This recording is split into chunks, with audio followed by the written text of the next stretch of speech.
भक्त सज्जन वृंद एवं मातृवृंद आम गतकाली आलोचना करुले किपर भाव में भगवान श्रीकृष्ण कालिया नायक को दमन करी ताको आदेश प्रदान कर जैसे कालिया हृदय त्याग करी समुद्र को चले जाओ परिवार सह स्त्री पुत्र ज्ञाति बंधु बांधवान के सह समुद्र को चले जाओ एवं कालिया हृदय गाभी एवं ब्रजवासी मान के द्वारा भोग्य हो अर्थात से माने कालिया हृदय को व्यवहार करेंगे भोग करेंगे पुणी भगवान श्री कृष्ण काली को कहते दीप रमण को हित्वा हृदंग एतंग उपाश्रित से कहते हे कालिया तो रमण का दीप को त्याग करी आसी हृदय जमुनार हृदय तो निवास कर तार अर्थ कालिया जमुना हृदय प्रथमे नथिला से रमण का दीप रे वास कर एवं रमण का दीप को त्याग करी कालिया हृदय को जमुनार हृदय को आसला एवं कालिया निवास करने द्वारा से हृदय नाम है कालिया हृदय तेणु भगवान कृष्ण कहते यद भयात सुपर्णस्ताम नाद्यान मत पादलांछित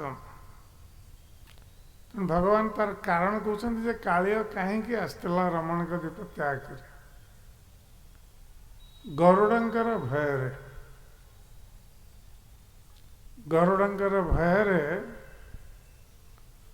कालिया रमण का दीप त्याग करी आसी हृदय जमुना स्थित हृदय आश्रय ग्रहण करथिला निजर स्त्री संतान एवं किछि आत्मीय स्वजन मान को नहीं तबे भगवान कृष्ण कहते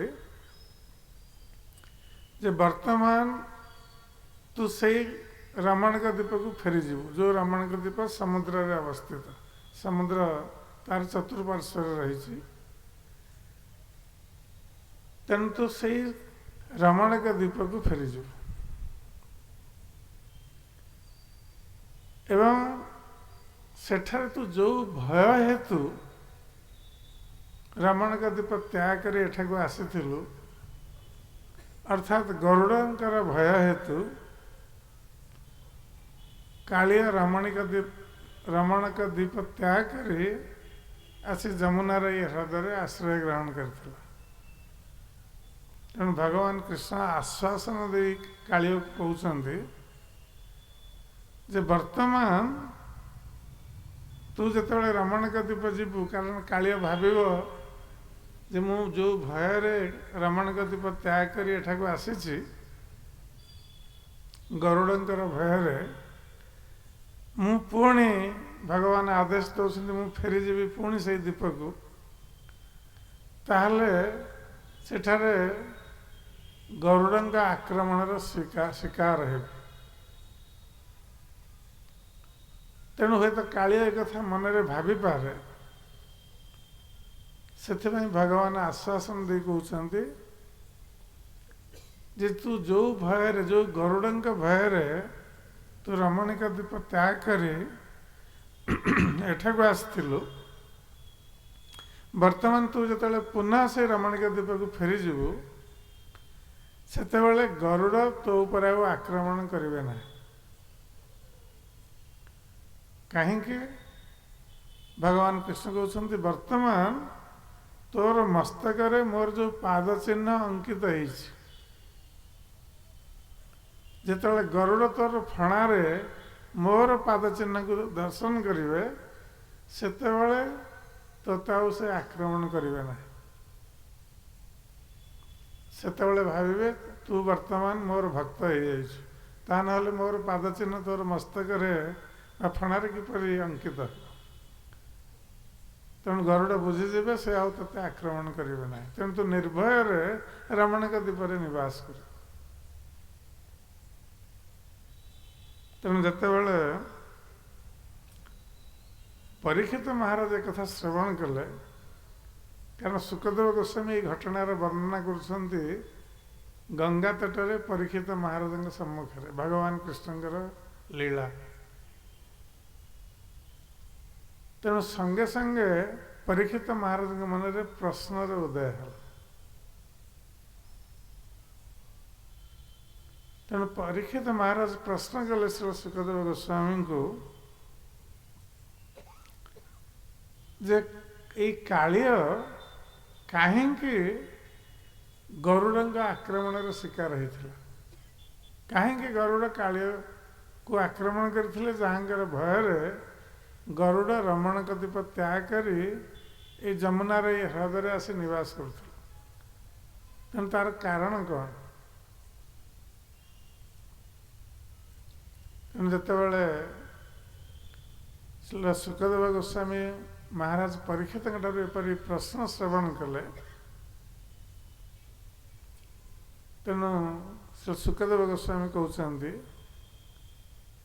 ଯେ ପ୍ରକୃତ ପକ୍ଷରେ ଏଇ ରମଣଙ୍କ ଦ୍ୱୀପ ଯାହାକୁ କୁହାଯାଇଛି ନାଗାଳୟ, ନାଗ ଆଳୟ, ନାଗାଳୟ, ନାଗମାନଙ୍କର ଘର। ସେଠାରେ ବହୁତ ସର୍ପ ନିବାସ କରିଥାନ୍ତି ଏ ରମଣଙ୍କ ଦ୍ୱୀପରେ। ଏ ରମଣଙ୍କ ଦ୍ୱୀପ ଚତୁଃପାର୍ଶ୍ୱରେ ସମୁଦ୍ର ଦ୍ୱାରା ପରିବେଷ୍ଟିତ ହୋଇ ରହିଛି। ଆଉ ଏ ରମଣଙ୍କ ଦ୍ୱୀପର ଆଧୁନିକ ନାମ ହେଉଛି ଫିଜି ଆଇଲ୍ୟାଣ୍ଡସ୍। ଆପଣମାନେ ଫିଜି ଦ୍ୱୀପ କଥା ଶୁଣିଥିବେ। ଇଏ ଅଷ୍ଟ୍ରେଲିଆ ନ୍ୟୁଜିଲ୍ୟାଣ୍ଡର ପାଖାପାଖି ସମୁଦ୍ର ମଝିରେ ଗୋଟିଏ ଦ୍ୱୀପ, ଗୋଟେ ବହୁତ ଛୋଟ ଦ୍ୱୀପଟି, କିନ୍ତୁ ଦ୍ୱୀପଟି ଦେଖିବା ପାଇଁ ବହୁତ ସୁନ୍ଦର। ଅନେକ ଟୁରିଷ୍ଟ ଯାଆନ୍ତି ରମଣଙ୍କ ଦ୍ୱୀପ ବା ଫିଜି ଆଇଲ୍ୟାଣ୍ଡସକୁ ଦର୍ଶନ କରିବା ପାଇଁ, କିନ୍ତୁ ସେ ହେଉଛି ନାଗମାନଙ୍କର ଘର। ସେଠାରେ ଅନେକ ଭାରତୀୟ ନିବାସ କରୁଛନ୍ତି। ବର୍ତ୍ତମାନ ଫିଜି ଆଇଲ୍ୟାଣ୍ଡର ଲୋକ ସଂଖ୍ୟାର 50% ହେଉଛନ୍ତି ଭାରତୀୟ, ଆଉ 50% ସେ ଆଦିମ ଅଧିବାସୀ ସେ ଦେଶର। ଏବଂ ମୁଁ ଯେତେବେଳେ ଯାଇଥିଲି ଫିଜି ଆଇଲ୍ୟାଣ୍ଡ, ସେତେବେଳେ ଆମର ଫିଜିରେ କିଛି ମନ୍ଦିର ରହିଛି ଇସ୍କନର। ସେଠାରେ କାଳିଅ କୃଷ୍ଣ ମନ୍ଦିର ମଧ୍ୟ ରହିଛି ଆମ ଇସ୍କନର। ସେଠାରେ କାଳିଅ କୃଷ୍ଣ ମନ୍ଦିରରେ କାଳିଅ ନାଗଙ୍କର ମୂର୍ତ୍ତି ରହିଛି ଏବଂ ତା ଉପରେ କୃଷ୍ଣ ଦଣ୍ଡାୟମାନ ନୃତ୍ୟ କରୁଛନ୍ତି। ସେହି ଭଙ୍ଗୀରେ ସେ ବିଗ୍ରହ ଅଛନ୍ତି, କାଳିଅ କୃଷ୍ଣ ବିଗ୍ରହ। ଏବଂ ସେଠାରେ ଭକ୍ତମାନେ, ଆମେ ଯେତେବେଳେ ସେ ରମଣଙ୍କ ଦ୍ୱୀପରେ ଭ୍ରମଣ କରୁଥିଲୁ, ସେତେବେଳେ ଭକ୍ତମାନେ ମୋତେ ଦେଖେଇଦେଲେ ସମୁଦ୍ର କୂଳରେ ଗୋଟେ ପାହାଡ଼ ନିକଟରେ, କହିଲେ ସେ ଗୁଫାରେ କାଳିଅ ରହୁଛି। ଏବେ ସୁଦ୍ଧା କାଳିଅ ନିବାସ କରୁଛି ରମଣୀଙ୍କ ଦ୍ୱୀପରେ। ତେବେ ଯାହା ହେଉ, ତେଣୁ ପରୀକ୍ଷିତ ମହାରାଜ ଯେତେବେଳେ ପ୍ରଶ୍ନ କଲେ ଯେ କାହିଁକି ଗରୁଡ଼ କାଳିଅ ନାଗ ଉପରେ ଆକ୍ରମଣ କରୁଥିଲେ, ତାର କାରଣ କ'ଣ ଥିଲା? ତେଣୁ ଶୁକଦେବ ଗୋସ୍ୱାମୀ କହୁଛନ୍ତି ଯେ ପ୍ରକୃତ ପକ୍ଷେ ଗରୁଡ଼ ରମଣଙ୍କ ଦ୍ୱୀପକୁ ଯାଇଥାନ୍ତି ତାଙ୍କର ଖାଦ୍ୟ ସଂଗ୍ରହ କରିବା ପାଇଁ। ଏବଂ ଗରୁଡ଼ଙ୍କର ଖାଦ୍ୟ କ'ଣ? ସେ विभिन्न प्रकार सर्पत गरुड़ंकर खाद्य रही निश्चित भाव में। तेणु सेठारे जेतेबेले सर्प माने थिले रमणक द्वीपर सर्प माने से माने गोटे सभा कले कहले गरुड़ आसी प्रतिदिन आमको हैरान करुछंती आमको खाई जाउछंती तेणु आमे गोटे व्यवस्था रखिया जे गरुड़ समस्त ऊपर आक्रमण न करी आमे गोटे व्यवस्था रखिया से सबुदिन एठिक आसवा आवश्यक ना से 15 दिन थरे आसवे एवं आमे तांकु तांकर खाद्य अर्पण करिया पाळी करी आमे अर्पण करिया एवं गरुड़ सेतिकरे संतुष्ट है तेणु गरुड़ राजी हो गले सर्प मानकर प्रस्ताव राजी हो गले तेणु से दिन ठारू सर्प माने गरुड़ खाद्य प्रस्तुत करी गोटे वृक्ष मूले रखी दियंती आ गरुड़ प्रति 15 दिन थरे आसी से खाद्य ग्रहण करते एपरी व्यवस्था चलता किंतु कालिया नाग जे कि रोला से रमणीक द्वीपर जेहेतु तार उत्कट विष रही कालिया नागर एवं से दूरରୁ ମଧ୍ୟ से विष को निक्षेप कर कालिया नागर से तार अहंकार बढ़ी जाइए कालिया नागर अहंकार बढ़ी जाइए कारण जे शक्तिशाली हो जाए स्वाभाविक भाव में तार अहंकार वृद्धि प्राप्त होता जदि किए वित्तशाली धनवान हो गला अधिक बेसी धन हो गला ता सहित अहंकार वृद्धि प्राप्त हो कहार बल अधिक हो गला ता सहित तार अहंकार वृद्धि प्राप्त हो तेणु कहीं बड़ पंडित विद्वान हो गला तार अहंकार वृद्धि प्राप्त हो ये सब स्वाभाविक कथा तेणु कालियार अहंकार वृद्धि प्राप्त होता जेहेतु तार ये विष थिला बहुत बड़ा अस्त्र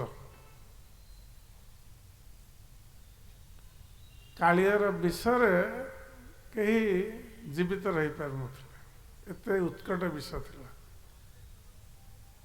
एवं कालिया बहुत दूररू कौन से जीव उपर को से विष निक्षेप कर पारुथला तेणु ये अहंकार वर्ष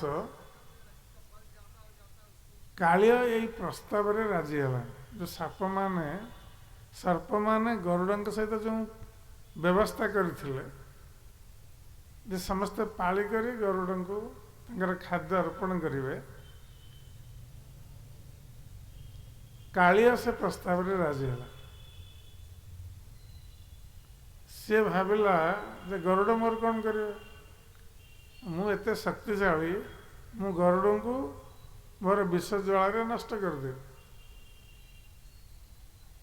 किंतु कालिया भूली जाइथिला जे गरुड़ होछंती भगवान विष्णुंकर वाहन तांको कहीं नष्ट करि परिबेनी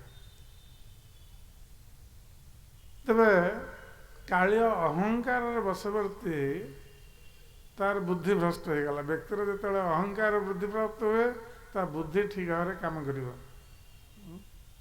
क्रोधात भवति सम्मोह सम्मोहात स्मृति विभ्रम तेणु भगवान कृष्ण भगवत गीतार कहते जिते व्यक्तिर क्रोध उत्पन्न हो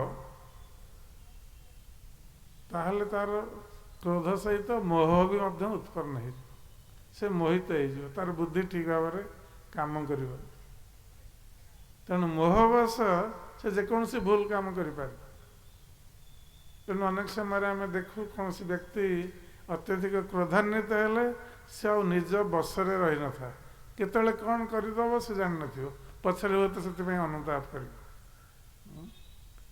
ये क्रोध बहुत भयंकर मारात्मक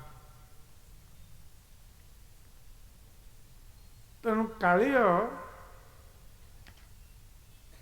से जेहेतु अहंकार वशवर्ती होता तेणु से मोहित ही बुझीपारानी जे गरुड़ होउछन्ति भगवान विष्णुंकर वाहन से तांकर किसी अनिष्ट करिपर आ से सर्प मानकर शत्रु तेणु कालिया ये प्रस्ताव रे राजी न से निजे तो गरुड़ को तार जो खाद्य दवा कथा ता पाली देलानी ता सहित गरुड़ अन्य सर्प मैंने जो खाद्य प्रस्तुत कर रखुले कालिया निजे जाए से खाद्य खाई दौले गरुड़ खाद्य निजे ग्रहण कर गरुड़ प्रति उपेक्षा भाव पोषण कर तेणु अन्य सर्प मैंने देखिले बड़ विपद कथा जे आम गरुड़ को राजी करइथिलु जे से प्रतिदिन आसबेनी 15 दिन थरे आसबे से खाद्य ग्रहण कर चल जाए किंतु बर्तमान कालिया नाग आमर जो होती राजीनामा से राजी नुह तेणु से बर्तमान आम समस्त को विपद में पकाऊ गरुड़ ता द्वारा उत्क्षिप्त हेबे क्रोधित हेबे एवं आम समस्त ऊपर आक्रमण करेंगे तेणु अन्य सर्प माने गरुड़ को एक कथा कहीदे जे कालिया एभली कर आम आपण सहित जो राजीनामा करूँ ए कालिया अत्यंत उद्धत है अहंकार वश से राजीनामा को मानुनी और निजे खाई जाऊँगी आपण खाद्य तेणु गरुड़ जिते श्रवण कले जे कालिया एपरी दुष्टामी करुच्ची एवं खाद्य खाई जाऊँगी तेणु गरुड़ कालिया उपर आक्रमण कर तेणु अति तीव्र बेगरे से कालिया उपर झांप देले गरुड़ एवं जितेबाला गरुड़ तीव्र बेगरे झांप देले कालिया उपर से कालिया तार सत फणा उत्तोलन करी बहुत जोर गर्जन करने को लगे एवं गर्जन करी विष फुत्कार करने को लगे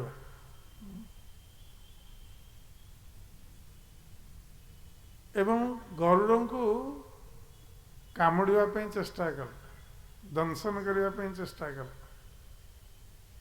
किंतु गरुड़ एत तीव्र गति ताको आक्रमण करुले जे से गरुड़ को दंशन कर पारलानी अथच गरुड़ंकर बाम डेणार माड़े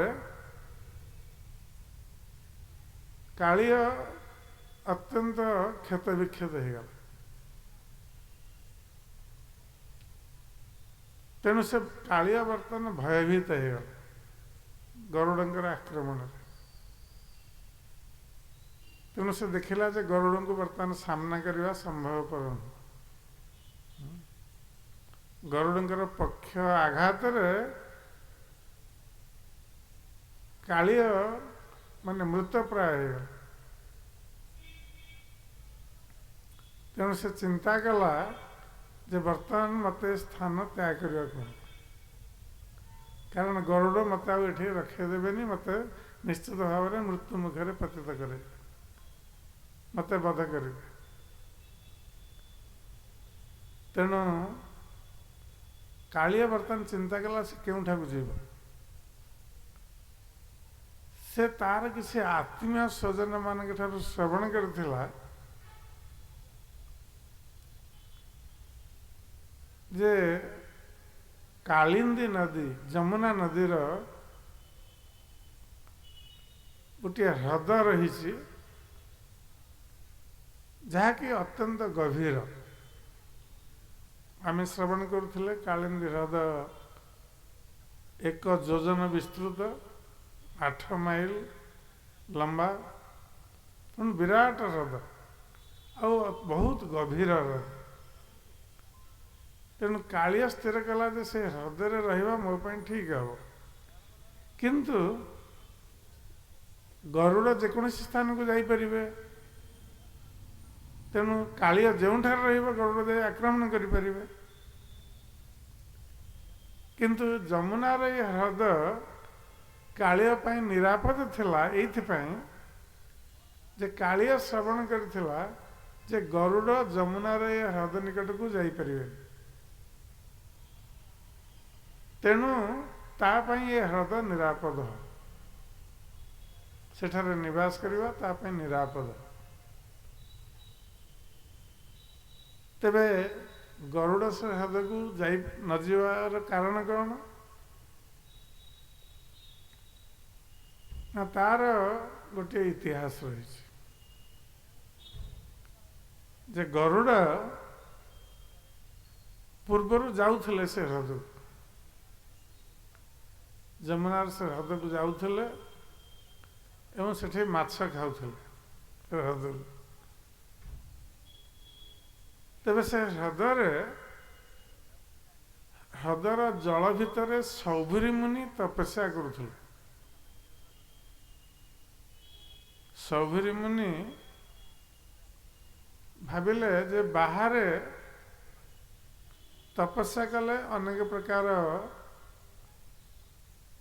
चित्त विभ्रम देखा देवार संभावना अच्छे कारण बाहर भगवान कर माया शक्ति अति प्रबल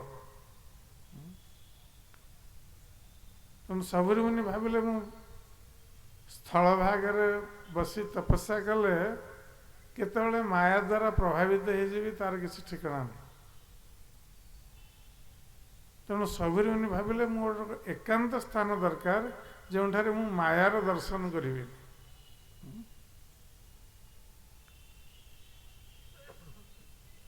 कारण भौतिक संसार रे मायार प्रभाव बहुल भाव अनुभूत होता है विशेष भाव स्त्री और पुरुषर आकर्षण माध्यम जहा द्वारा व्यक्ति मोहित से भ्रमित हो जाए अहं ममेति जीवस्य मोहयम अहं ममेति यह जीवर मोहग्रस्त हो जाए ये हूँ भगवान का माया शक्तिर प्रभाव तेणु सौभीर मुनि भाविले जे मु जल भितर तपस्या कले मु एसबू किसी दर्शन करी स्त्री पुरुष एसबू किसी दर्शन करी बा मोर आकर्षण रही तेणु मु निश्चिंत मन रे भगवान का ध्यान करी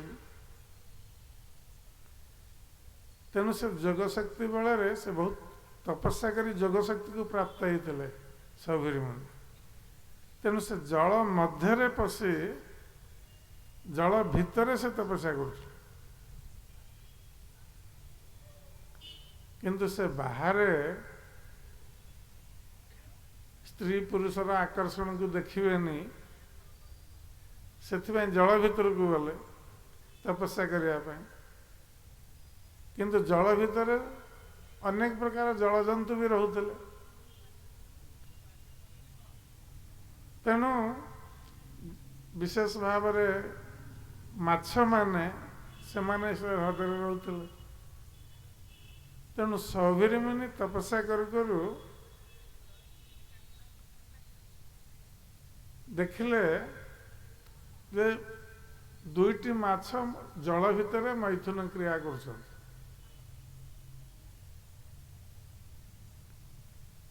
तेणु से मैथुन क्रिया देखी सौभरी मुनिकर जल भितर चित्त विभ्रम आरंभ हो अवश्य चित्त विभ्रम आउ गोटे कारण थिला वैष्णव अपराध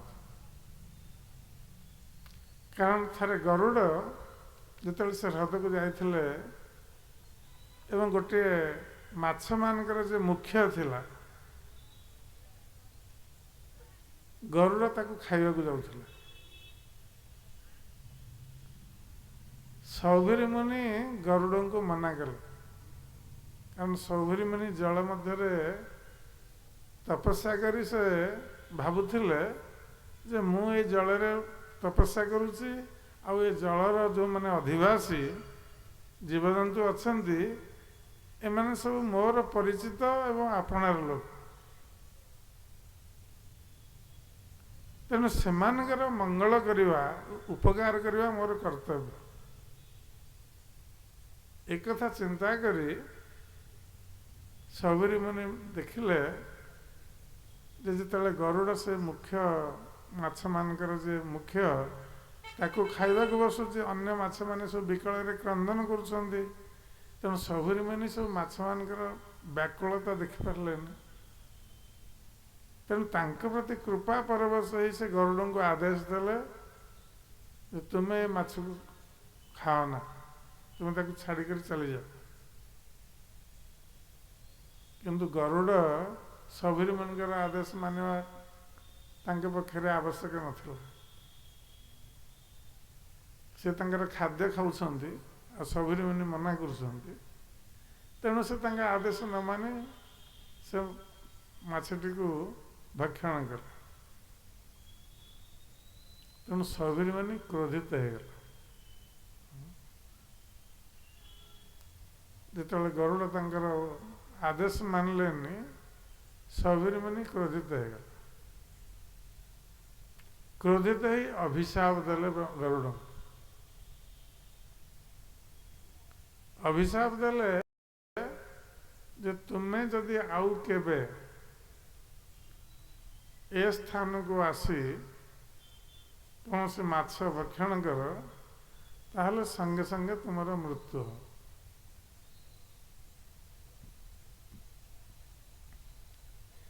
तेणु गरुड़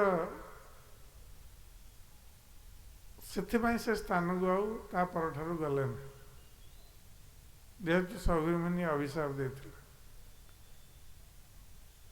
तबे सबरी मुनिकर एठारे अपराध हो गला जदिओ से मुनि तथापि से चिन्हि पारलेन जे गरुड़ प्रकृत किए से भगवान विष्णुकर वाहन वैष्णव तेणु तांको आदेश देवार अधिकार सबरी मुनिकर नथिला तेणु सबरी मुनिकर प्रथम अपराध है से तांकठारु उच्चतर स्थिति रे जो गरुड़ अछंती तांको आदेश देले प्रथमे तुमे माछ खाओ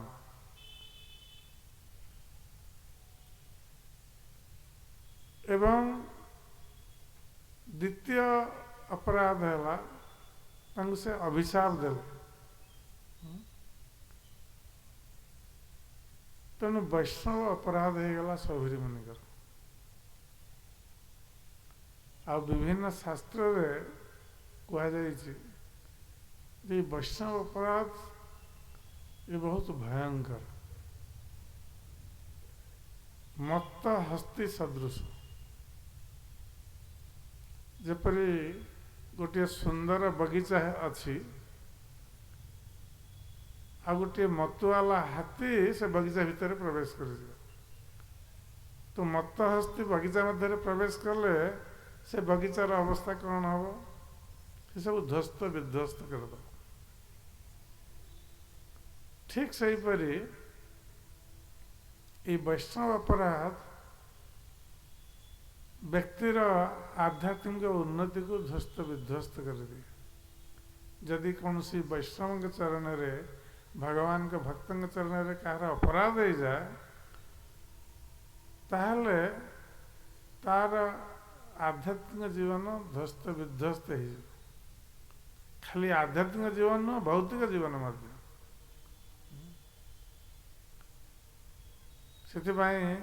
श्रीमद भागवत कहुई आयुश्रिय जशो धर्म लोकान आशीष हंति श्रेयांश सर्वाणी पुंसा महत अतिक्रम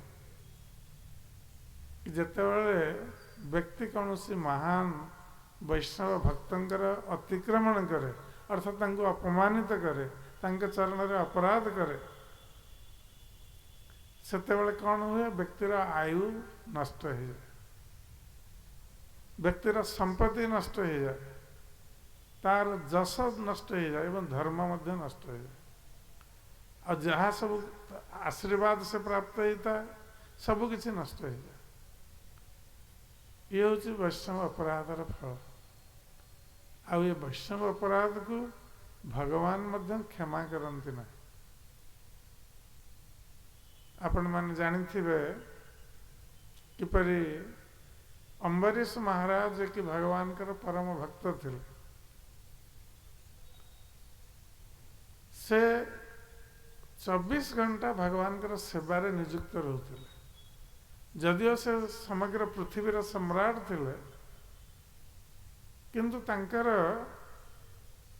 दिन परिचर्या भगवान कर सेवारे व्यतीत होता।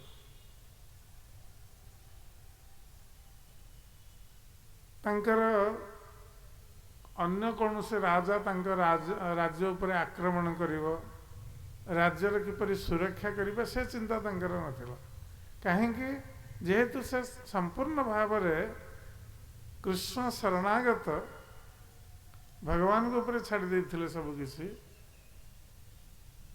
मानस देह गेह जाकिछु मोर अर्पिलु तुआ पदे नंद किशोर। तेणु अम्बरीश महाराज तांकर मन शरीर वाणी धन संपत्ति गृह राज्य सबकि भगवान के चरण में अर्पित कर देते। तेणु भगवान अम्बरीश महाराज सुरक्षा पाई निजर सुदर्शन चक्र प्रदान करते। तेणु सुदर्शन चक्र अम्बरीश महाराज सुरक्षा करुଥିଲେ समस्त विपद। तेणु दुर्वासा मुनि जितेबाला अपराध कले अम्बरीश महाराज चरण में, कारण अम्बरीश महाराज एकादशी व्रत करुଥିଲେ निर्जला एकादशी व्रत। अम्बरीश महाराज एवं तांके राज्यर समस्त प्रजा मान समस्त निर्जला एकादशी व्रत करुଥିଲେ। मासर जो 2टी एकादशी तेणु 12 मासरे 24टी एकादशी व्रत से करुଥିଲେ। शास्त्र कहुई जो मैंने एकादशी दिन शस्य जातीय द्रव्य भोजन करती, कारण शस्य जातीय द्रव्य से दिन सब प्रकार पाप रही था। तेणु एकादशी दिन जो मैंने शस्य जातीय द्रव्य भोजन करेंगे से माने समस्त पाप को ग्रहण करेंगे। से एकादशी विधान हूँ जड़े निर्जला एकादशी करवा उचित, ताहले एकादशी पूर्ण फल प्राप्त हो। तेबे कलिजुगे समस्त निर्जला एकादशी करवा संभवपर नुहे, से कनसेसन दिखाई जे जदि कहीं किसी खाद्य ग्रहण करेंगे ताहले फलमूल एवं दुग्ध जातीय द्रव्य एतिकी नहीं पारे। तेबे अम्बरीश महाराज निर्जला एकादशी करुଥିଲେ, कौन जल ग्रहण करुनथिले। आ शास्त्र कहुई जे प्रत्येक व्यक्ति एकादशी व्रत करवा उचित 8 वर्षरु 80 वर्ष पर्यंत। पुरुष स्त्री बालक वृद्ध समस्त एकादशी व्रत करवा आवश्यक। तेणु अम्बरीश महाराज राज्यर समस्त प्रजा मान एकादशी व्रत करुଥିଲେ। से एते धर्मपरायण राजा थे, से निजे करुଥିଲେ एवं समस्त प्रजा मान करुଥିଲେ। तेबे एकादशी जो मैंने करती तार परदिन द्वादशी दिन पारणार समय थाए। एकादशी व्रत भांगार एक विशेष समय रही था। तारि मध्य एकादशी व्रतर पारणा करने आवश्यक बा भांगा आवश्यक। तेणु अम्बरीश महाराज जितेबाला द्वादशी दिन पारणा करने को जाउछंती, कारण समय आउ अल्प बाकी अच्छी, से समय मध्य पारणा न कले एकादशी फल प्राप्त होबन। तेणु अम्बरीश महाराज पारणा करने को जाउछंती, से समय दुर्वासा मुनि आसी तांके राजप्रसाद रे पहुंचीगले। तेणु जो दुर्वासा मुनि पहुंचले से अम्बरीश महाराज कर कर्तव्य दुर्वासा मुनि को आदर सत्कार करने अतिथि भाव में। तेणु अम्बरीश महाराज निज कर्तव्य पालन करी दुर्वासा मुनि को सत्कार करी तांको भोजन पाई निमंत्रण देले। कारण अतिथि भोजन करने पूर्वर गृहस्थ भोजन कर ये हूँ नियम। तेणु अम्बरीश महाराज निजे किछि भोजन करी एकादशी व्रत पालन करने जीवा पूर्वर से चाहिए जे वर्तमान अतिथि आसछन्ति गृह को तेणु तांको भोजन करने को दवा पड़ो। तेणु जो से दुर्वासा मुनि को निमंत्रण कले से दुर्वासा मुनि कहले मु जमुना रे स्नान करी आसुची तापरे भोजन करी। तेणु दुर्वासा मुनि चलीगले जमुना रे स्नान करने एवं जमुना रे स्नान करी आसु आसु समय गड़ी जाउछि। अम्बरीश महाराजंकर पारणार समय अतिक्रांत हो जाउछि। तेणु अम्बरीश महाराज धर्म संकट रे पड़िले से कौन करिवे ये परिस्थिति रे।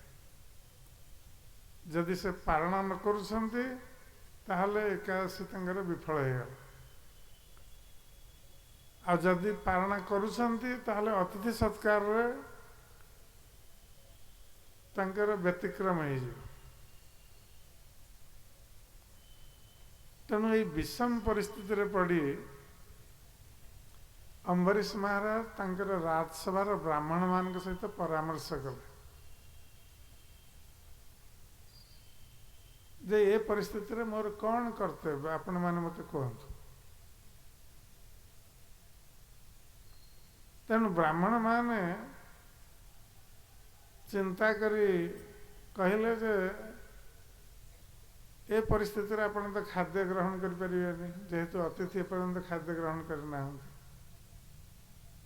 आपन को एकादशी पारण करने को पड़ो।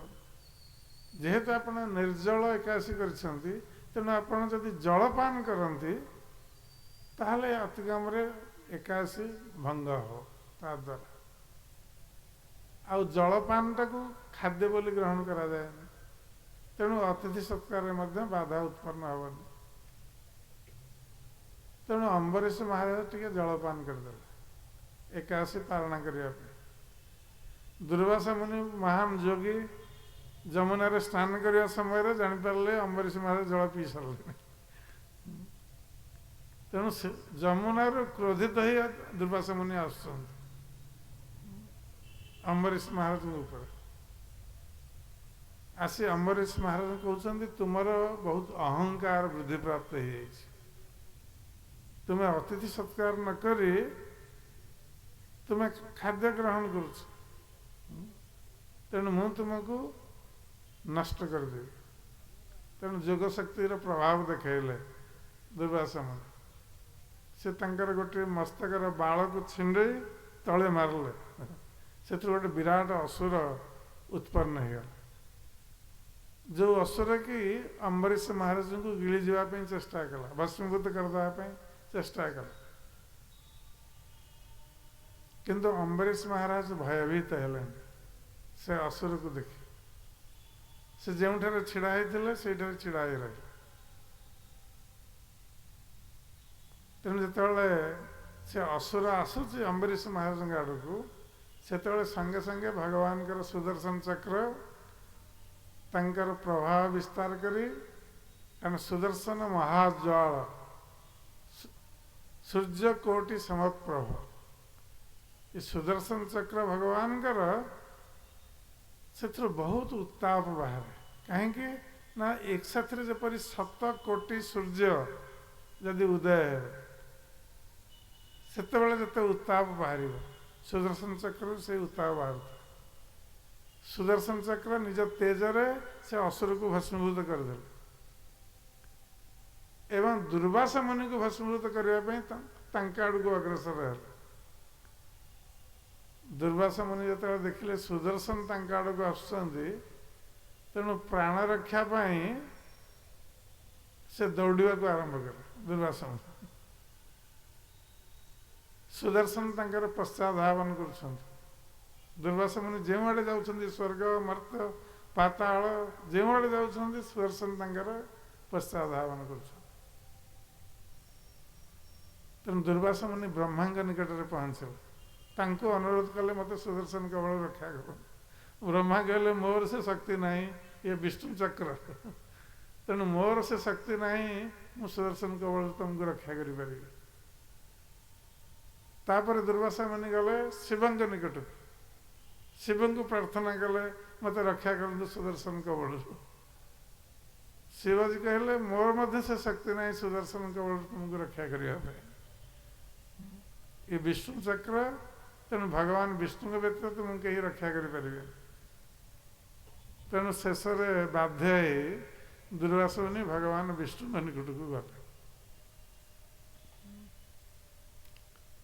ତେଣୁ ଭଗବାନ ବିଷ୍ଣୁଙ୍କ ନିକଟରେ ଯାଇ ପହଞ୍ଚି ଯେତେବେଳେ ତାଙ୍କୁ ଅନୁରୋଧ କଲେ ତାଙ୍କ ଚକ୍ର କବଳରୁ ରକ୍ଷା କରିବା ପାଇଁ, ଭଗବାନ ବିଷ୍ଣୁ ମଧ୍ୟ ମନା କରିଦେଲେ। ଭଗବାନ ବିଷ୍ଣୁ କହିଲେ ଯେ ଅହଂ ଭକ୍ତ ପରାଧୀନ ହି ଅସ୍ୱତନ୍ତ୍ର ଇବ ଦ୍ୱିଜ। ହେ ବ୍ରାହ୍ମଣ, ମୁଁ ସ୍ୱାଧୀନ ନୁହେଁ, ମୁଁ ଯାହା ଚାହିଁବି କରିପାରିବିନି। କାହିଁକି ନା ମୁଁ ଭକ୍ତ ଅଧୀନ, ମୋ ଭକ୍ତର ମୁଁ ଅଧୀନ, ପରାଧୀନ। ଯେ ପରମ ସ୍ୱତନ୍ତ୍ର ପ୍ରଭୁ ସେ କହୁଛନ୍ତି ମୁଁ ମୋ ଭକ୍ତର ଅଧୀନ। କିପରି ନା ସାଧୁ ବି ଗ୍ରସ୍ତ ହୃଦୟ, ଯେ ମୋର ହୃଦୟ ସାଧୁମାନଙ୍କ ଦ୍ୱାରା ଗ୍ରସିତ ହେଇଛି, ସାଧୁମାନେ ମୋ ହୃଦୟକୁ ଅଧିକାର କରିନେଇଛନ୍ତି, ମୋର ଭକ୍ତମାନେ ମୋର ହୃଦୟକୁ ଅଧିକାର କରିନେଇଛନ୍ତି। ତେଣୁ ସେମାନେ ଯାହା କହିବେ ମୋତେ କରିବାକୁ ପଡ଼ିବ, ତାଙ୍କର ବଶୀଭୂତ। କାହିଁକିନା ଭକ୍ତରେ ଭକ୍ତ ଜନ ପ୍ରିୟ, ଯେଉଁମାନେ ଭକ୍ତ, ମୋର ଭକ୍ତ ଏବଂ ଭକ୍ତଙ୍କର ଯେଉଁମାନେ ଆତ୍ମୀୟ ସ୍ୱଜନ, ସେମାନେ ସମସ୍ତେ ମୋର ପ୍ରିୟ, ଭଗବାନ କହୁଛନ୍ତି। ଇଏ ହେଉଛି ଭଗବାନଙ୍କର ଭକ୍ତ ବତ୍ସଳତା। ତେଣୁ ଭଗବାନ ବିଷ୍ଣୁ ଦୁର୍ବାସ ମୁନି କହିଲେ ଯେ ମୁଁ ତୁମକୁ ସୁଦର୍ଶନ କବଳରୁ ରକ୍ଷା କରିପାରିବିନି, କାରଣ ତୁମେ ମୋର ଭକ୍ତଙ୍କ ଚରଣରେ ଅପରାଧ କରିଛ।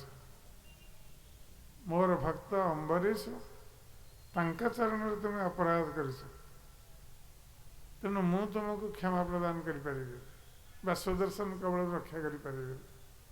ତୁମେ ଯଦି ସୁଦର୍ଶନ କବଳରୁ ରକ୍ଷା ପାଇବା ପାଇଁ ଚାହ,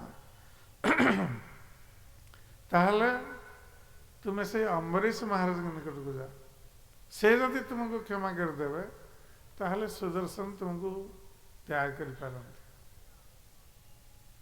ତେଣୁ ଶେଷରେ ନିରାଶ ହେଇ ଦୁର୍ବାସ ମୁନି ପୁଣି ଆସିଲେ ଅମ୍ବରୀଶ ମହାରାଜଙ୍କ ନିକଟକୁ। ଏବଂ ଅମ୍ବରୀଶ ମହାରାଜ, ଯଦି ଦୁର୍ବାସ ମୁନି ମହାନ ଋଷି, ଅମ୍ବରୀଶ ମହାରାଜ କ୍ଷତ୍ରିୟ, ଦୁର୍ବାସ ମୁନି ଶେଷରେ ଆସି ତାଙ୍କର ପାଦ ତଳେ ପଡ଼ିଗଲେ, ଅମ୍ବରୀଶ ମହାରାଜଙ୍କ ପାଦ ତଳେ, ଏବଂ ପାଦ ତଳେ ପଡ଼ି ତାଙ୍କୁ ପ୍ରାର୍ଥନା କଲେ ସୁଦର୍ଶନ କବଳରୁ ରକ୍ଷା କରିବା ପାଇଁ। ସଙ୍ଗେ ସଙ୍ଗେ ଅମ୍ବରୀଶ ମହାରାଜ ପ୍ରତୀକ୍ଷା କରୁଥିଲେ ସେହି ସମୟରୁ, ୟା ଭିତରେ ଗୋଟିଏ ବର୍ଷ ବ୍ୟତୀତ ହେଇଯାଇଛି। ଅମ୍ବରୀଶ ମହାରାଜ ପ୍ରତୀକ୍ଷା କରୁଥିଲେ ଦୁର୍ବାସ ମୁନିଙ୍କର ଆଗମନ, ସେ ପର୍ଯ୍ୟନ୍ତ କିଛି ଖାଦ୍ୟ ଗ୍ରହଣ କରିନାହାନ୍ତି। ତେଣୁ ସଙ୍ଗେ ସଙ୍ଗେ ଅମ୍ବରୀଶ ମହାରାଜ ପ୍ରାର୍ଥନା କଲେ ସୁଦର୍ଶନଙ୍କୁ,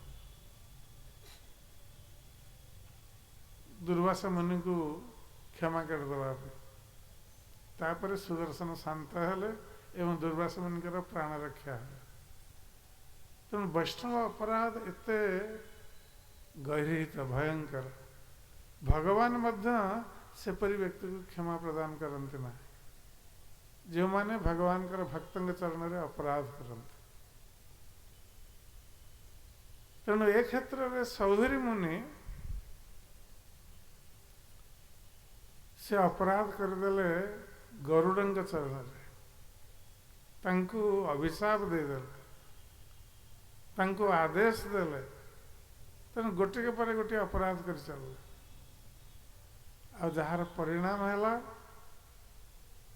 ଯେ ତାଙ୍କ ହୃଦୟରେ ଭୌତିକ ବାସନା, କାମନାର ଉଦ୍ରେକ ହେଲା। ये हूँ वैष्णव अपराधर परिणाम। जदि कहीं वैष्णव अपराध करुँच हृदय भौतिक वासना उदय हवा स्वाभाविक। तेणु सौगरी मुनि जिते देखिले मत्स्य जुगलर मैथुन क्रिया तांकर चित्त मोहित होगला। जेहेतु भौतिक कामनार उद्रेक हृदय वैष्णव अपराध हेतु तेणु से मोहित होगले। बर्तन आउ ध्यान रे मन लगे से जो मायार प्रभाव दूरे रहा गभीर जल बसी तपस्या करुले ध्यान करुले बर्तन आउ ध्यान कर पारे सदाबले से दृश्य मन पड़ा जो दृश्य मैथुन क्रियार दृश्य जल मध्य दर्शन कर। तेणु सब तपस्या सब त्याग करी सबरी मुनि उठिले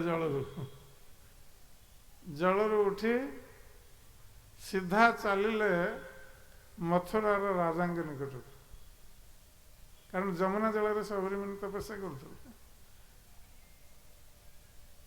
सेतबेले मथुरार राजा थिले मांधाता। आ मांधाता सेतबेले केवल मथुरा नुहंती ये सप्तद्वीप सम्राट थिले एवं तांकर 50 टी सुंदर कन्या थिले मांधाता। तेणु सौगरी मुनि राजसभा को जाई मांधाता कहले जे मु विवाह करने को चाहूँगी तेणु आपणकर गोटे कन्या मत प्रदान कर।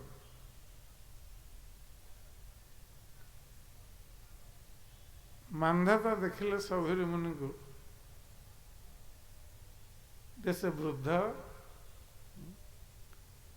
अत्यंत कृषकाय ललित चर्म। तेणु ये अवस्था से विवाह करने को चाहूँगी मांधाता आश्चर्य जे ऋषि तपस्या करुले किंतु ये परिणत बयस वार्धक्य अवस्था से विवाह करने को चाहूँगी पुणी कन्या सहित से आश्चर्यचकित है। किंतु से जानी ऋषि मानकर शक्ति। तेणु मांधाता प्रस्ताव को सीधा सड़क प्रत्याख्यान कर पारे। कारण से जानी जदि से प्रत्याख्यान करती हुए तो सौगरी मुनि अभिशाप दे पारती। तेणु से सौगरी मुनि को आदर करी बसापी आसन दे प्रस्ताव देले जे आपण जदि विवाह करने को चाहूँगी ठीक अच्छे आमर कन्या मानकर स्वयंवर हम। तेणु से स्वयंवर जो कन्या आपण को वरण कर स्त्री भाव ग्रहण करेंगे। तेणु प्रकारांतरे मांधाता ए प्रस्ताव को प्रकृत पक्षे एड़े गले। कारण से जानी कौन सी कन्या सौगरी मुनि को बरमाला देवे नहीं स्वयंवर। तेरे जो सौगरी मुनि एक कथा श्रवण कले मांधाता से बुझीपारे जो मांधाता कौन कहना चाहते जो स्वयंवर कथा उठेले तेणु सौगरी मुनि बुझीपारे जे मांधाता कौन कहना चाहते। तेणु सौगरी मुनि फेरी आसिले भाविले मोर ये वार्धक्य अवस्था क्यों राजकन्या मत बरमाला अर्पण कर स्वयंवर। तेणु से पुणी तपस्या कर जोग शक्ति बल से वार्धक्य अवस्था एक सुंदर जुबारे परिणत हो गला। जोग शक्ति बल बहुत सुंदर युवक है, बहुत आकर्षक युवक।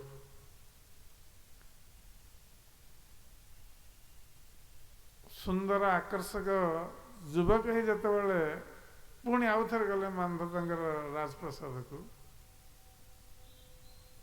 एवं तांकर कन्या माने सब देखिले सौभिरी मुनि को जे बर्तमान बहुत सुंदर युवक, तेणु समस्ते एक साथ प्रति आकृष्ट हो गए सौभिरी मुनि के प्रति। प्रत्येक कन्या अन्य भौणी सहित तार जो संपर्क थिला से सब भूली जाए, से कहवा को लगला जे नाई मु ए मुनि को विवाह करी तुम पे ये नुह, समस्ते परस्पर को यहपरी कहवा को लगला। शेषर सौभिरी मुनि समस्त कन्या मान को विवाह कले। तो विवाह कर सारा पर किछि वर्ष पर सौभिरी मुनि चेतना फेरी आसला। से भाविले मु तपस्या करने को आसती, वर्तमान मु जो माया शक्ति ठार दूरे रहा चेष्टा करी भगवान माया शक्ति अधीन हो गली, तेणु पर से सब त्याग कर पुणी तपस्या करी से पुणी भगवान को प्राप्त है। तबे ये सौभिरी मुनि अभिशाप हेतु गरुड़ आसुन थिले कालिया हृद, तेणु कालिया एक कथा जापार, तेणु से भाविला जे जमुनार ये हृद मो निरापद स्थान हो। तेणु कालिया तार परिवार सह से हृदय जमुनार हृदय आसी निवास करने को आरंभ कर एवं तार विषय कालिया हृदय समस्त जल विषाक्त आम से दिन आलोचना करुले जल एत उत्तप्त हो उठुला, सब समय जल फुटवा अवस्था से बाष्प निर्गत होता कालिया हृदय जल से बाष्प जो पवन में मिसी जिते दूर जाऊला से बाष्प पशु पक्षी एपरिक वृक्षलता सब मृत्यु को प्राप्त होता, कहीं जीवित रही पार न। तेणु कालिया हृदय निकटरे जिते वृक्षलता थे सब शुष्क हो जाते। तेणु ये जो कालिया हृदय से अन्य पशुपक्षी मान मनुष्य दुर्गम थिला। तेणु जितेबाला सुखदेव गोस्वामी महाराज परीक्षित को ये उत्तर प्रदान कले, से परीक्षित महाराज कर जिज्ञासा शांत हो गला। वर्तमान सुखदेव गोस्वामी पुनः एक कथा को वर्णना कर भगवान कृष्ण जितेबाला आदेश देले कालिया को कालिया हृदय त्याग करी पुणी से रमणीक द्वीप को चलीगला। तेबे जीवा पूर्वर भगवान का आदेश प्राप्त है कालिया भगवान पूजा करने प्रस्तुत है। कालिया हृदय त्याग करने पूर्व तेणु भगवान कही जो व्यक्ति मोर स्मरण कर मोर पूजा कर समस्त पापर मुक्त हम। तेणु कालिया तार स्त्री मान सह भगवान श्रीकृष्ण पूजा करने को आरंभ कर से भगवान कृष्ण को सुंदर रेशमी पीत वस्त्र प्रदान कला परिधान करने एवं भगवान कृष्णकर शरीर में से पत्नी मान सहित चंदन लेपन कला कारण कालिया भाविला जे मोर विष ज्वाल प्रभु को बहुत कष्ट हो तेणु से चंदन लेपन करी भगवान कृष्ण के शरीर को ठंडा करने को चाहते तेणु भगवान कृष्ण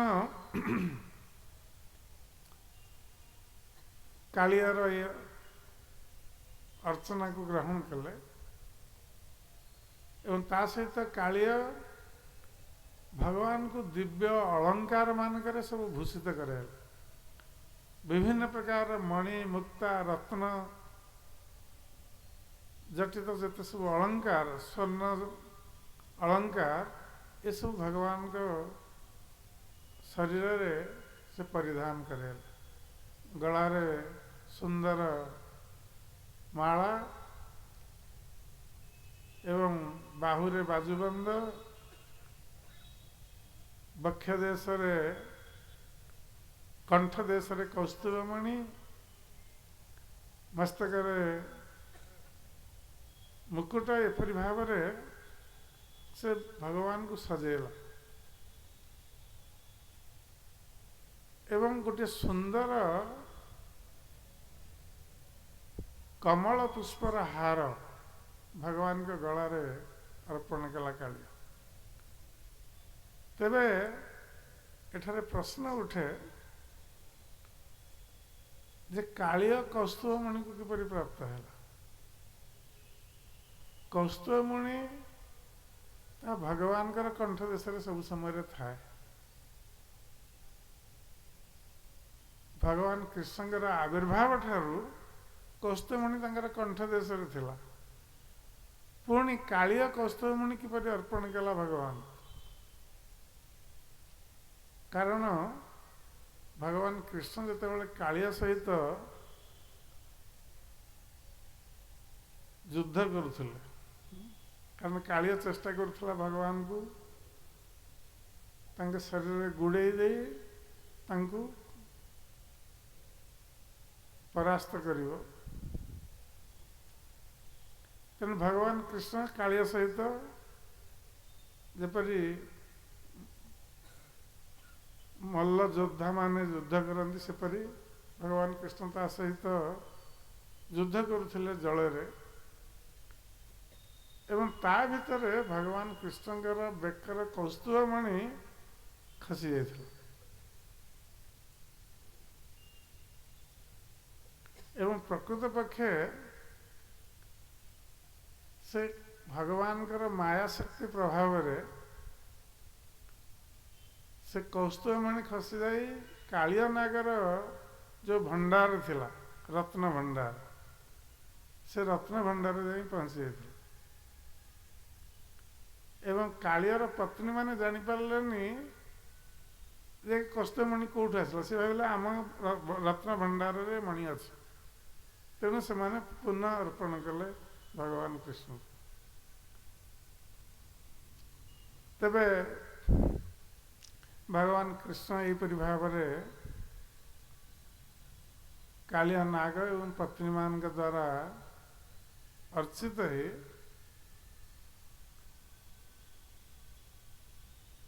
से अत्यंत आनंद अनुभव कले एवं कालिया नाग भगवान को पत्नी मान सह प्रणाम करी भगवान कृष्णकर परिक्रमा कले एवं यहीपरि भाव परिक्रमा करी कालिया नाग भगवान के आदेश रे रमण द्वीप को यात्रा कले तापर भगवान कृष्ण कालिया ह्रदरू उठी आसिले एणे ब्रजवासी माने जो माने भगवान कृष्ण को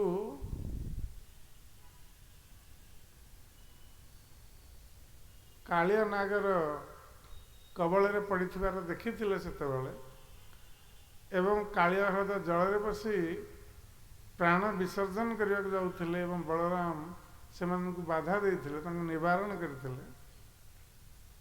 सेमाने समस्ते अचेतन अवस्था रे, अचेतन प्राय अवस्था रे सेमाने कालिय ह्रद कूଳରେ पड़ी रही समस्त ब्रजवासी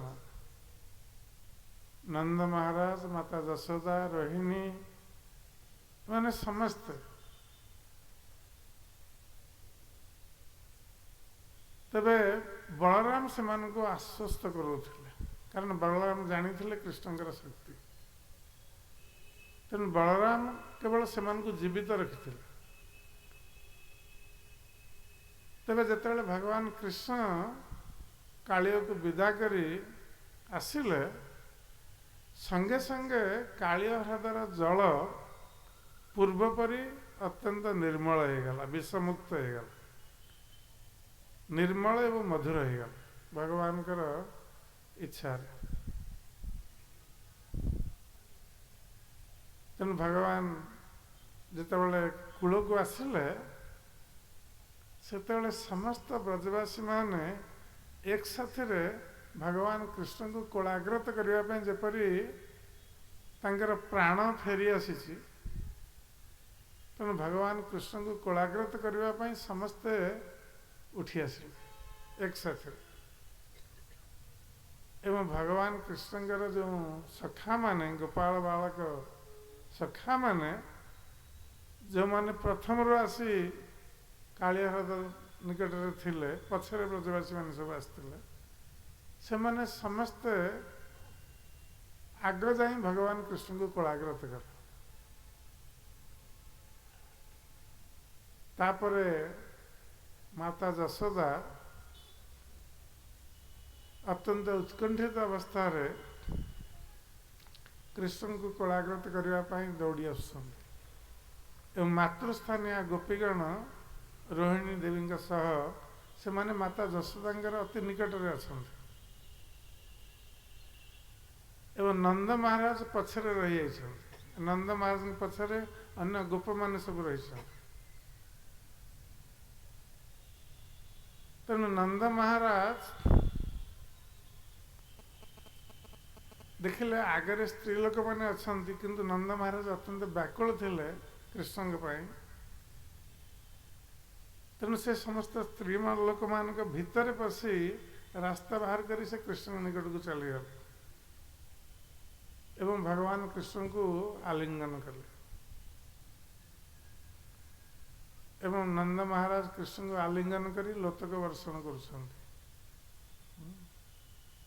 जेपरी तांकर प्राण से फेरी पाई। तेने माता जशोदा से अत्यंत व्याकुल जिते आसुंच कृष्ण निकट को, नंद महाराज कृष्ण को प्रेरणा कर माता जशोदा निकट को।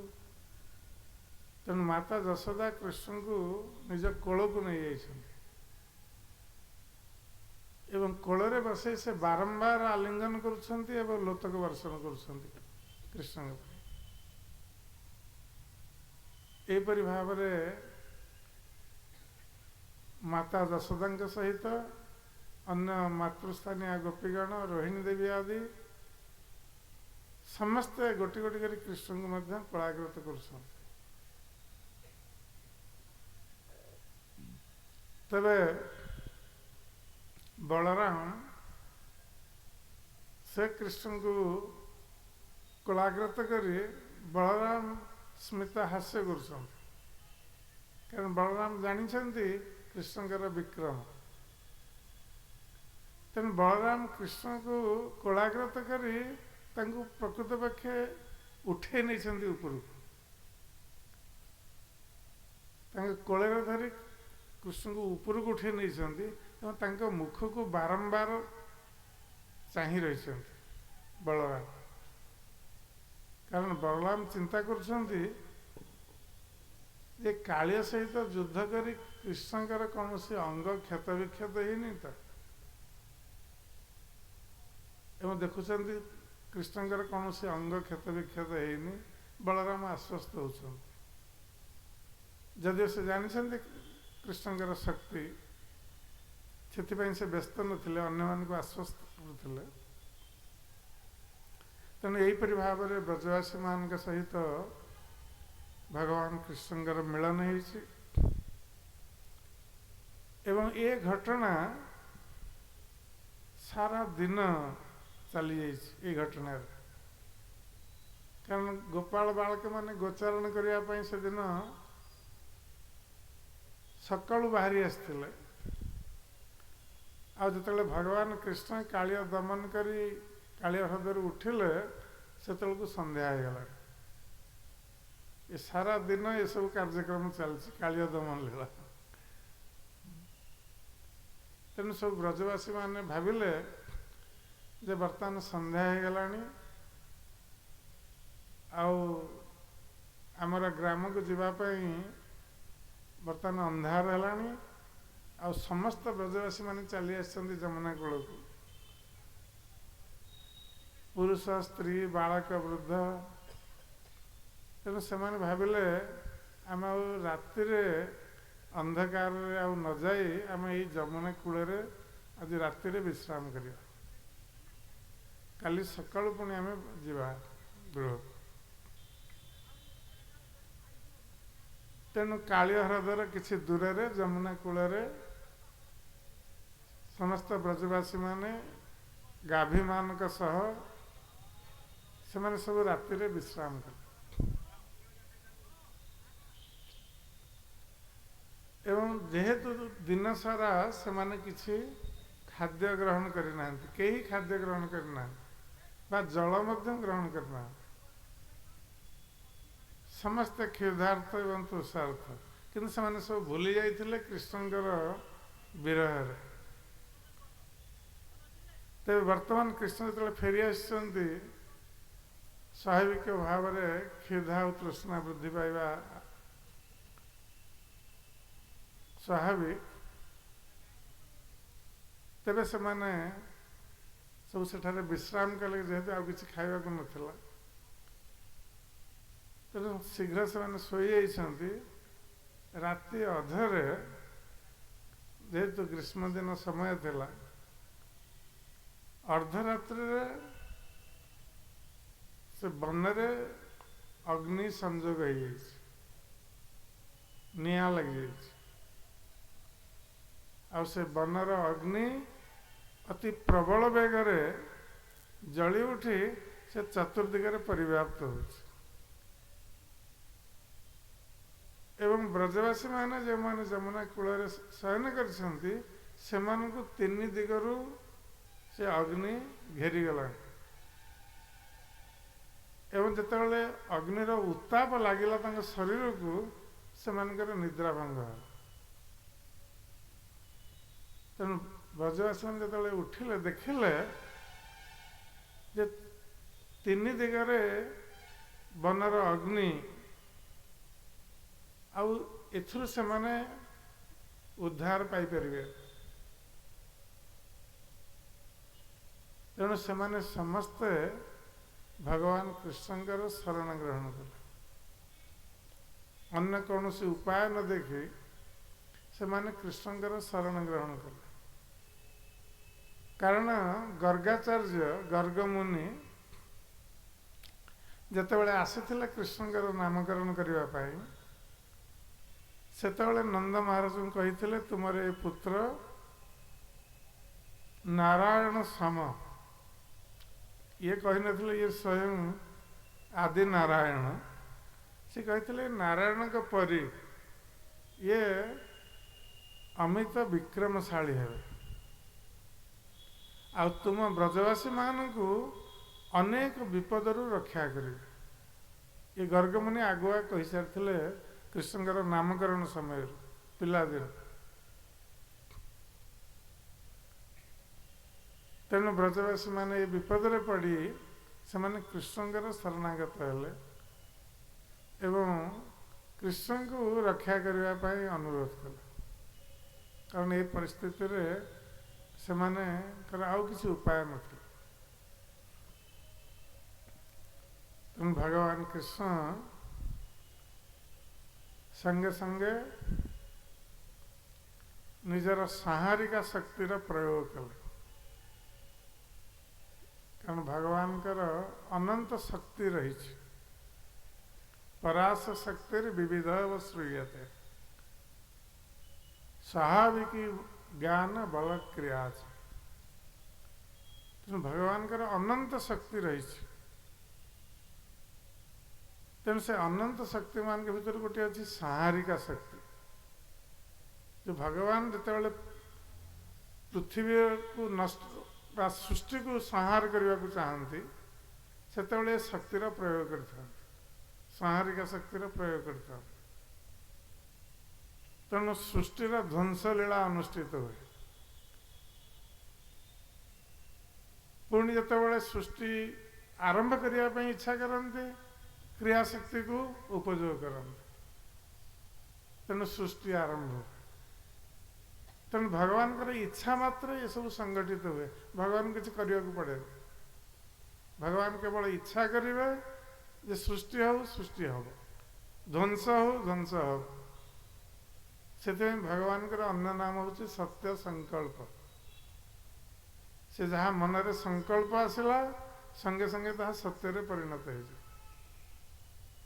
से भगवान तेणु भगवान कृष्ण इच्छा कले ब्रजवासी मान को रक्षा करने तेणु संहारिका शक्तिर प्रयोग कले संहारिका शक्तिर प्रयोग ये वन अग्नि संगे संगे निर्वापित हो गला